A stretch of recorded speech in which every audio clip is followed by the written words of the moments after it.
c'est l'objet aussi évidemment du deuxième terrain, la culture. On va en parler dans un instant, Marianne, et notamment avec un de ces acteurs que vous soutenez, bien sûr, et puis une autre branche de la maison, du groupe SNCF, bien sûr, c'est la culture, et on revient là-dessus en images, précisément.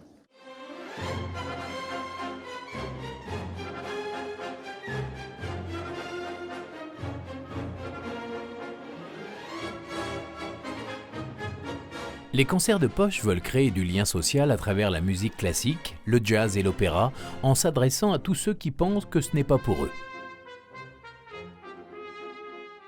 Les grands artistes vont dans les zones rurales, dans les quartiers, et on s'organise de façon totalement indissociable des ateliers et des concerts. Pas de concert sans atelier, pas d'atelier sans concert. C'est le principe des concerts de poche. Les concerts de poche sont appelés à grandir, je n'en doute pas un instant. En tout cas, sachez que vous nous trouverez à vos côtés pour le faire. Nous serons à vos côtés parce que je crois profondément que la musique nous unit, qu'elle nous charme, qu'elle nous rassemble. Parce qu'un comédien de couleur n'a pas les mêmes chances de décrocher un premier rôle, voire un rôle tout court dans une pièce, parce que le théâtre qui a le don d'ouvrir les esprits ferme souvent ses planches à la diversité, le Théâtre de la Colline propose un programme baptisé Premier Acte. Son objectif, permettre à des jeunes issus de la diversité et confrontés aux discriminations d'acquérir les bases du métier ou de préparer leur concours en bénéficiant de masterclass d'artistes de renom. Cela donne à ces jeunes une chance supplémentaire de monter sur scène et de vivre leurs rêves.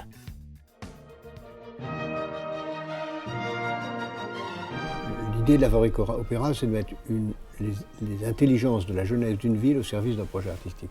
La Fabrique Opéra vise à démocratiser l'art lyrique en permettant à des jeunes de lycées professionnels de s'investir dans le processus de création d'un opéra. Cela passe par la conception et la réalisation d'un opéra coopératif. Des professionnels accompagnent les jeunes dans leur établissement et lors de la phase de production. Le concept repose sur 4 piliers: le choix d'une salle populaire, une narration en français, un modèle économique reposant sur des recettes propres et des lycées techniques pour les compétences extra-musicales.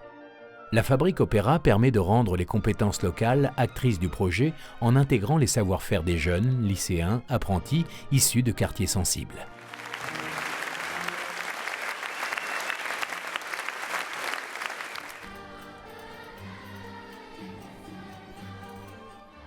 Demos signifie dispositif d'éducation musicale et orchestrale à vocation sociale.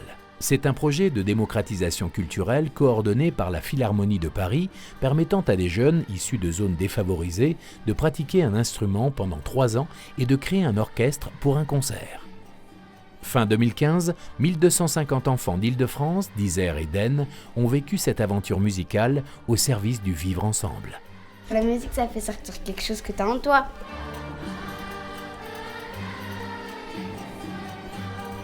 D'un point de vue simplement éducatif, voilà, c'est cette notion de vivre ensemble, d'apprendre à s'écouter, à placer aussi les intérêts collectifs avant les intérêts individuels.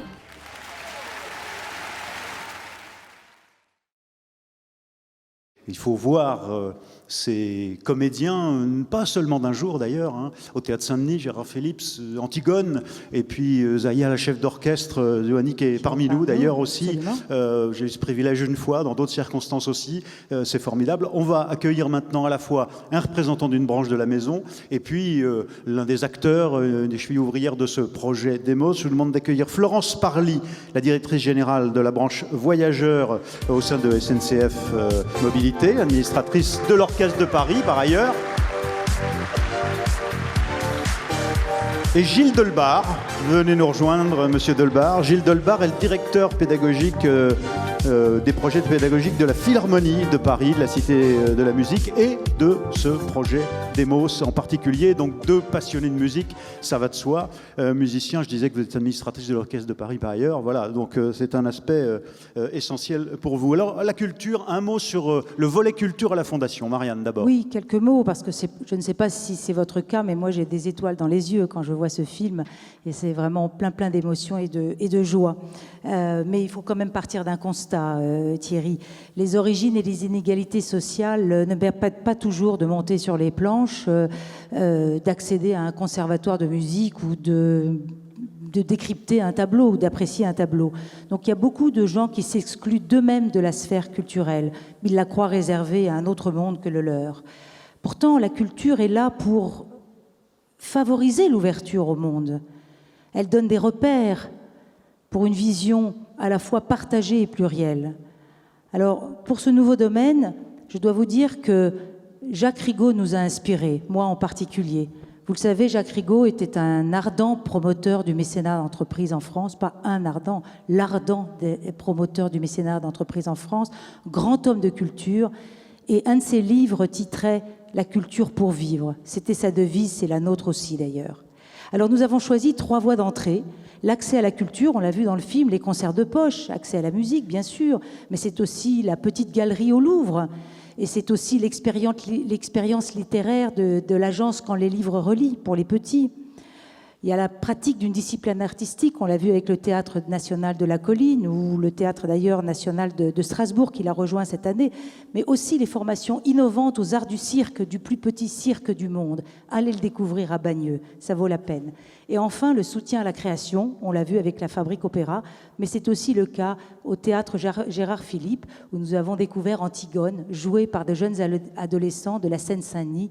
Et ça, c'est l'idée de Jean Bellorini, le patron du théâtre. Oui, alors, je ne sais pas qui est-ce qui a commencé, si c'est la Fondation ou la SNCF, mais quand on dit culture et SNCF, moi je pense à musique, par exemple, je pense à ces pianos, cette initiative formidable, des pianos dans les gares, je pense à ces polars qu'on nous a distribués avec un jeu, en plus, il n'y a pas très longtemps, dans des TGV. Bon, mais donc la SNCF et culture, ça rime, en tout cas vous le souhaitez depuis longtemps. Ces actions-là, alors là, celles du groupe, elles sont menées dans quel esprit ? Effectivement, la SNCF a toujours eu au cœur de permettre à ses clients, ses voyageurs, d'accéder à la culture. D'abord parce que nous sommes un transporteur et que nous permettons à nos voyageurs de se rendre dans un certain nombre de grandes manifestations culturelles. La SNCF a parrainé des manifestations telles que les rencontres photographiques d'Arles. On parle des musées. Le Louvre-Lens, c'est aussi une magnifique initiative de déploiement et de projection d'un très grand établissement public culturel dans une région qui rêvait d'avoir un musée aussi magnifique. Et puis parce que nous pouvons accueillir dans nos gares, qui sont de magnifiques lieux, souvent, parfois historiques, parfois classés, des expositions, des concerts, mais aussi dans nos trains.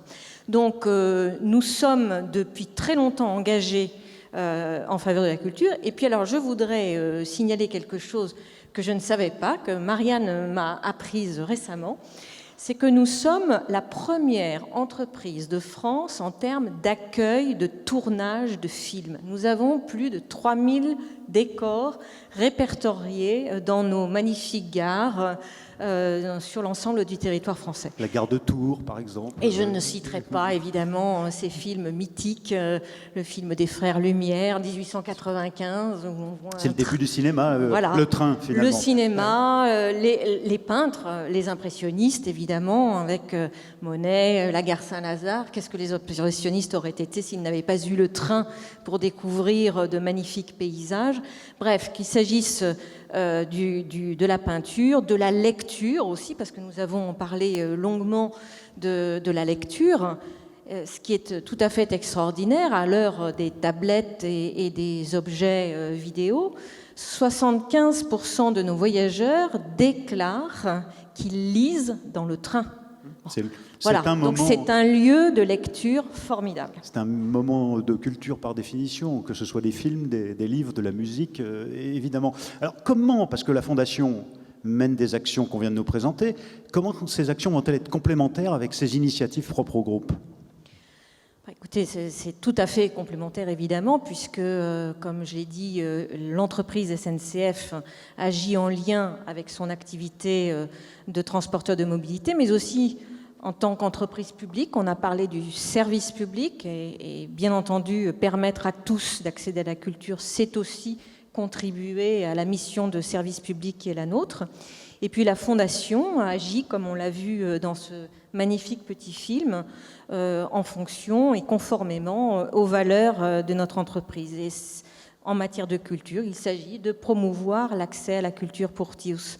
Et ça a été dit très bien, la culture, ça peut être vécu un peu comme l'éducation, comme un monde qui fait peur, qui exclut ceux qui n'ont pas eu la chance d'avoir accès très jeune à des codes, à des modes de compréhension, alors qu'au contraire, la culture, c'est quelque chose qui permet de dépasser souvent le langage. La musique est une façon de dépasser la barrière du langage, et on sait combien c'est compliqué.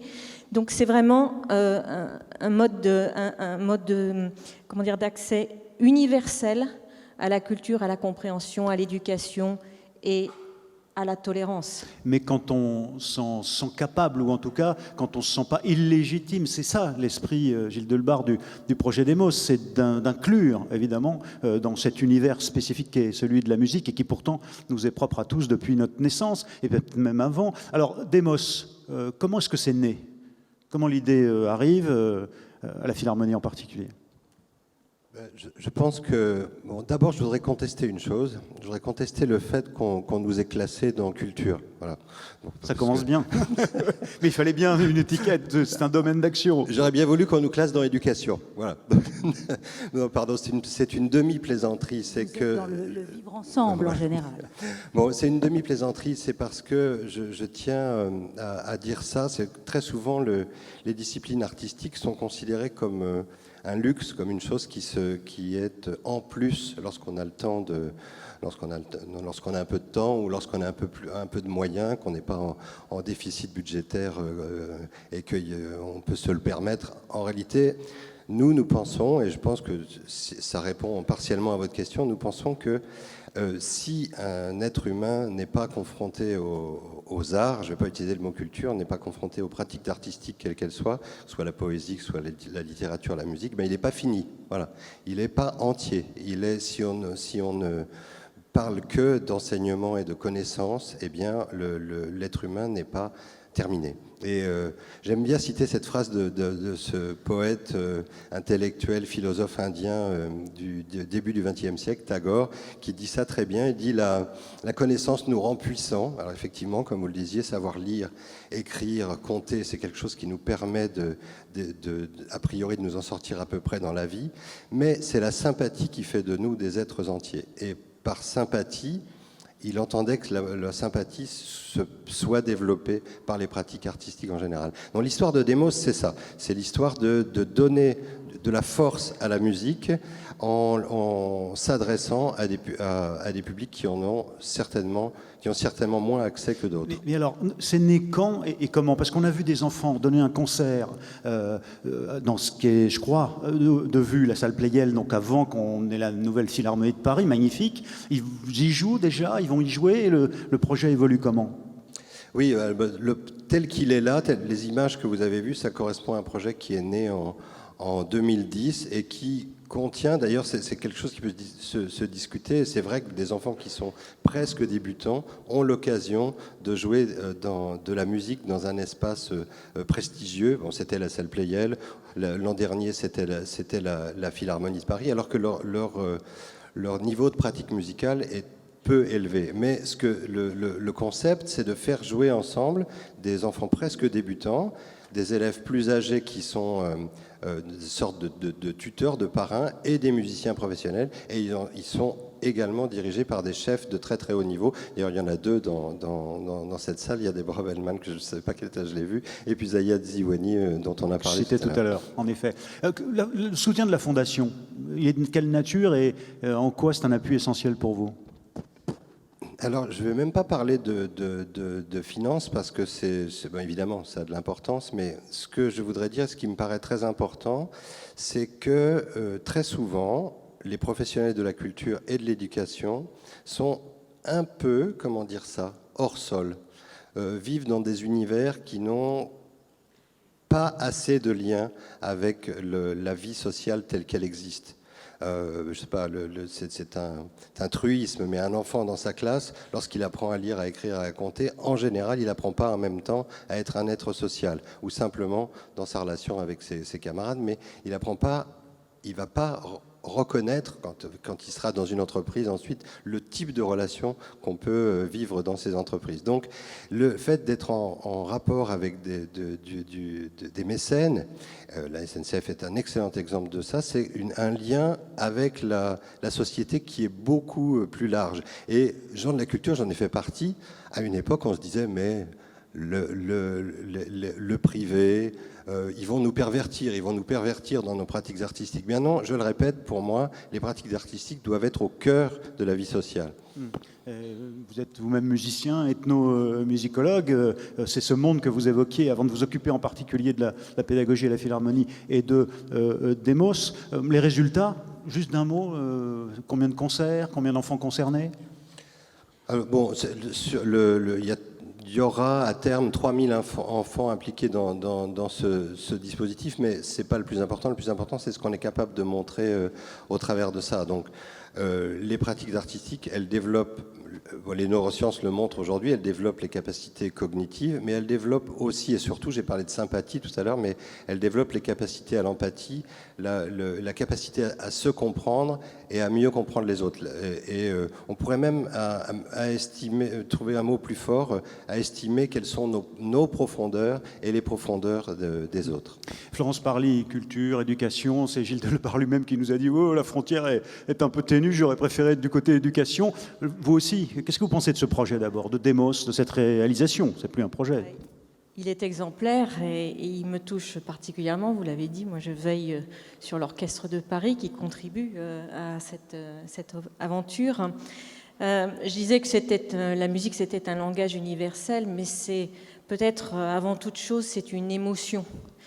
Et une émotion, c'est ce qui permet à chaque personne de se sentir un être humain, de se sentir vivant. Et ce qui est intéressant dans ce projet, c'est que c'est aussi, et c'est le lien avec l'éducation, c'est aussi un apprentissage. Et un apprentissage qui est à la fois rigoureux, mais qui se veut joyeux. Et la rigueur et la joie sont, je crois, les deux mamelles de la musique. Quelqu'un a dit tout à l'heure que apprendre à jouer ensemble, c'était d'abord apprendre à s'écouter. Et c'est là qu'on retrouve le vivre ensemble. Si nous étions capables de nous écouter, la folie humaine ne serait pas aussi destructrice que ce que nous avons pu connaître. Donc c'est vraiment un projet formidable qui permet à des enfants qui sont loin de la musique classique. Et la musique classique, vous savez, quand la Philharmonie s'est installée à côté de la porte de la Villette, de la chapelle de la Villette, ouais. On a tous cru qu'on allait perdre nos publics, parce que le public qui va écouter de la musique classique symphonique, c'est un public qui habite plutôt le centre de Paris. Vous avez eu peur que de la salle Pleyel à la porte de la chapelle ou de la Villette, de perdre beaucoup de gens en route. Et c'est plein à craquer. Et c'est plein à craquer. C'est plein à craquer. Et nous avons de nouveaux publics. Et c'est grâce à des actions telles que celles qui sont développées par la Philharmonie ou par l'orchestre et par la Fondation, naturellement, qui cherchent à aller au-devant de ces nouveaux publics, de leur dire « ce n'est pas réservé à une élite, c'est pour vous tous parce que la musique parle au cœur ». Voilà. Alors, donc, éducation, culture, tolérance, solidarité, donc on pourrait aussi l'inscrire dans le domaine solidarité. Je propose qu'il soit finalement, qu'il couvre l'ensemble des trois domaines.